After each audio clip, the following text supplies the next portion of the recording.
ಅನ್ನಭಾಗ್ಯ ಕಾರ್ಯಕ್ರಮಕ್ಕೆ ಸಿದ್ದರಾಮಯ್ಯನವರು ಅವರೇ ಹೇಳ್ತಾರೆ, ನಮ್ಮೂರಲ್ಲಿ ಹಿಂಗಿತ್ ಕಣೆ ಹಂಗಿತ್ ಕಣೆ, ನನಗೇನೋ ಅಧಿಕಾರ ಬಂದೈದು ಮಾಡಬೇಕು ಅಂತ ಅನ್ಕೊಂಡಿದ್ದ ಕಣೆ ಅಂತ ಹೇಳಿ ಅಂದ್ಬಿಡ್ತಾರೆ.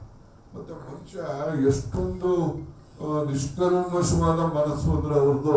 ಈಗ ನಾನು ಶಿವಭಾಗ್ಯದ್ದು ಅವ್ರ ಹತ್ರ ಒತ್ತಾಯ ಮಾಡಿದೆ. ಶಿವಭಾಗ್ಯದ್ದು ಅದೇನೋ ಆಗಲ್ಲ ಅಂತ ಕಡೆ, ಅದೇನೋ ಅಧಿಕಾರಿಗಳೆಲ್ಲ ಹಂಗೆ ಹೇಳ್ತಾರೆ ಹಿಂಗೆ ಹೇಳ್ತಾರೆ. ನಾನು ಹೇಳಿದೆ, ಅಧಿಕಾರಿನ ಸರ್ಕಾರ ನಡೆಸೋರು ನೀವೇ ಸರ್ಕಾರ ನಡೆಸೋರಿ ಅಂತ ನಾನು ಸುಮ್ಮನೆ ಹಂಗೆ ತಮಾಷೆ ರೇಗಿಸ್ಬಿಡಿ.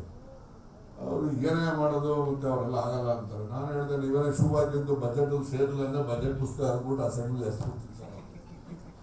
ಅವಾಗ ಅವರು ಚೀಫ್ ಸೆಕ್ರೆಟರಿ ಇವನು ಅಂತಾನೆ ಕಂಡ್ರಿ, ಇವನು ನಿಮ್ಗೆ ಗೊತ್ತಿಲ್ಲ ಅವ್ನ ಸವಾಸ ನೋಡ್ರಿ ಹೆಂಗೆ ನಾವು ಸೇರಿಸ್ಬೇಕ್ರಿ. ಅವಾಗ ಹೇಳ್ತಾರೆ ಅವರು, ನಾನೇ PUC ಬಂದು ಹೋಗತಕ್ಕ ಚಪ್ಪಲಿ ಇರ್ಲಿಕ್ಕಂಬಾರೆ ನನಗೇನೆ ಅಂತ. ಆಮೇಲೆ PUC ಹೋದ ಅವ್ರ ಅಪ್ಪ ಟೈಟ್ ಚಪ್ಪಲಿ ತಂದು ಕೊಟ್ಬಿಟ್ಟಿದ್ನು.